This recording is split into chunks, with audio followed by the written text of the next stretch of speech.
The original Persona 3 launched on the PlayStation 2, and if you ask me, is one of the console's star titles in its vast library of fantastic games. A mixture of social sim and monster collecting turn-based role-playing game with a fairly dark narrative backdrop, Persona 3 combined with a successful Persona 4 would make the series one of developer ATLUS's most popular franchises, to the point of shedding its parent series title, Shin Megami Tensei, from future entries.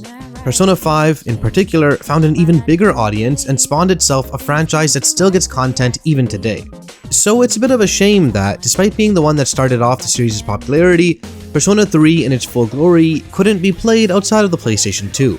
Persona 4 got the much beloved golden release on the PS Vita and later on modern consoles, and Persona 5 never had that problem to begin with. Persona 3 Portable arrived onto current generation systems a year or so back, but unlike Golden, Portable is a heavily stripped down version of the original title, and on a big screen, not my favorite way to play a classic. But at long last and out of the blue, ATLUS and publisher SEGA surprised us with Persona 3 Reload, a full remake from the ground up, launching into Xbox Game Pass as well. While it's tempting to compare it to the original PS2 release, the more important note is just how well it stands on its own. Persona 3 Reload is fantastic, and this entry is still my favorite in the entire series.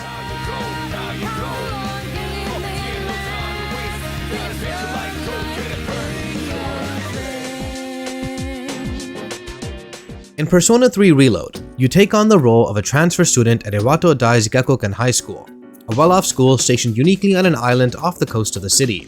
Walking off the train stop, you end up finding yourself right in the middle of the Dark Hour, an hour hidden from the world except for special bodies, and not one you want to find yourself in, as every living thing around you is shuffled into a coffin, blood is everywhere, and a green sky backdrops the city.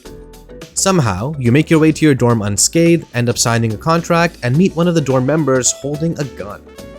Persona 3 Reload keeps the original story beat for beat intact, but instead this time adds upon the original game with additional cutscenes and more interactable objects and environments. Featuring a more accessible camera and a dash button, you'll run across school hallways, strip malls, and even the dorm itself like never before. Heck, Reload is easily one of ATLUS's best looking games yet, offering dynamic lighting, detailed reflections, and more actors across maps, making the world of Persona 3 really feel alive and active. Character portraits have been refreshed, and animations are far more animated than before in Reload. During these busy daylight hours, you're going to be handling relationships that benefit you during the game's combat sections, increase your social stats to open more opportunities to meet others and open more dialogue events, ace your exams, and so on. Increasing your bonds with these confidants is key to your battle ability, and you'll need to balance who to hang out with and when. Though don't worry too much about maxing these out, as it's entirely possible to complete everyone's storylines in a single playthrough. And part of what makes this game so beloved to me are the personal stories of these characters as they deal with self-esteem and confidence, family, bullying, and health-related problems as the game's story unfolds. Once your day is done and dusted, you'll come up once again to the Dark Hour, but this time as a combatant. See, your meeting with the girl with the gun at the beginning, Yukari Takeba, wasn't coincidental. It turns out you have the power to use personas, monsters that come from within, and that's what you'll need to take on the freaky shadows that come out to play. Even better, you have the ability to use multiple personas unlike others. Together with the SEES, or Cs, your job is to explore Tartarus, a giant labyrinth that houses these shadows and other freak shows to figure out what the Dark Hour is, what these giant shadows that come to attack during a full moon are, and why Tartarus spawns right where your school is. This time around, Reload changes up Tartarus quite a bit. Floors remain randomly generated, though only between days, meaning revisiting floors in the same day will give you the same map. Contents within it do change, such as finding rare items and shadows that give lots of experience points. But more importantly, the pacing of Tartarus has changed up. In the original, the labyrinth was an oppressive place, and staying too long would tire out your party and even make you sick, along with a very scary AFK check. Illnesses are gone now, and even though you could get tired, it's more likely you'll run out of resources to keep going before that happens. Fuka's Oracle ability will keep you even longer in the game. Another change to the game's pacing is through shuffle time. As you fight shadows, you'll get the chance to select cards that grant monies, personas, experience points, and more. Gone are the shuffling of cards or having to time on a spinning wheel, as now you can simply pick the cards available to you. The best ones are the Arcana cards, offering you boosts to experience, power, and more until you leave Tartarus for the day, as well as permanent boosts to equip personas and the like. Getting to the point, Persona 3 Reload is more than happy to let you grind for items and experience within Tartarus this time around, and the balancing has more or less changed to accommodate. There's also more dialogue in here, but unfortunately opening the menu or performing an action cuts it off, and that'll happen often. So I like this change, even if it does make Tartarus less creepy as a whole, but it does help curb the repetition of climbing all those floors. Dashing into foes and completing areas quickly definitely helps, at least until an enemy one-shots you at the start of a battle. Mind, reload isn't all that difficult as long as you keep leveling up and fuse new personas when possible and enforce status buffs/debuffs. But even if it does get a bit too tight, you can always set the difficulty level all the way to peaceful. The content doesn't change, and you can always bump it back up if you need a challenge save for the game's more difficult mode, Merciless or Lunatic. The Urgia also makes an appearance in Reload. Based on a character's personality and how you use them, Mitsuri's status ailment affections, Ken's enmity style, you'll build up your Thurgia meter that allows you to pull off moves that do great damage at no cost to HP or SP. This is a great way to encourage character usage based on how well they support the party, in addition to giving players a new tool in their arsenal to take out annoying enemies or heal when handy. Hanging out with your party members at the dorm will yield new Thurgia attacks, so consider spending time with the party, especially if you want to get to know them more. But what makes this game far more bearable is the fact that you can control party members now, which means no more support skills for you, Mitsuru. Exploiting weaknesses is another thing, but sometimes an enemy might not have anything to exploit, thus leaving you hoping for a critical on your part to knock them down, allowing the C's to go for the gorgeously animated all-out attack. But at times, to pull this off, you need to make a persona that can tank whatever the shadow throws at you and make it easier for you to sweep them off their feet.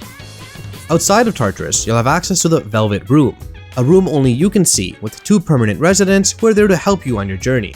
It's here that you can register and fuse personas, a necessary objective if you want to survive some of the game's harder enemies and floor bosses. Fused personas can inherit skills of prior combinations, allowing you to craft an incredibly strong persona if you plan it out. You can hold a certain number of personas during gameplay, but you can go into the Velvet Room to create new ones and siphon off specific skills from fused personas and therefore making the ultimate card. These cards will also benefit from those aforementioned bonds you've made during school and your off days. You are as strong as your persona is, and that goes for your team too. Hitting an enemy's weakness will give you an extra turn that you can exploit by shifting to another party member to fire off another weakness without burning SP. Enemies can also take advantage of this though, and if they get a critical or weakness hit, they too will kick your butt. Besides returning personas, there are new ones for you to discover as you fuse 2 ways or multiple. You have to mix and match or use fusion searching to find out who's missing if you plan on filling out the compendium. Leveling yourself up to be able to fuse higher personas is key, so always try to balance Tartarus bonus between experience gain and monies. Now accidents are no longer possible, throwing out an element of randomness that the prior games had. I am a bit mixed on this, but considering how expensive fusing personas can be this time around, I can do without a bit of RNG. Going back to the visuals for a bit, Reload brings a fresh look to Tartarus in combat. Animations are top-notch and flow effortlessly between gameplay and the game's gorgeous menu and user interface. Dashing into enemies and catching shadows off guard triggers an awesome new surprise attack theme, one that has often prevented me from finishing fights as I let it loop a couple of times. Music as a whole has been rearranged and features a new female vocal lead, adding new beats and lyrics to classic Persona 3 songs in combat and when you're out and about, like the dorms and Gakuken's themes.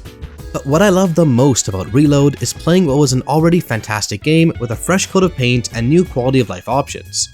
You'll see improvements made in Personas 4 and 5 in Reload, such as network options, take that exams, being able to teleport from location to location, gardening, rollback, and more.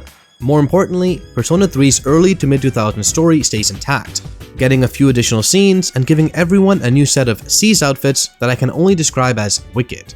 The struggles of the cast mean a lot to me, and the heavy-hitting moments are as good as I remember them. Watching Yukari pick on Junpei, Akihiko's head-on attitude, Ken's personal struggles. I enjoyed seeing this cast interact just as well as I did playing the original many years back.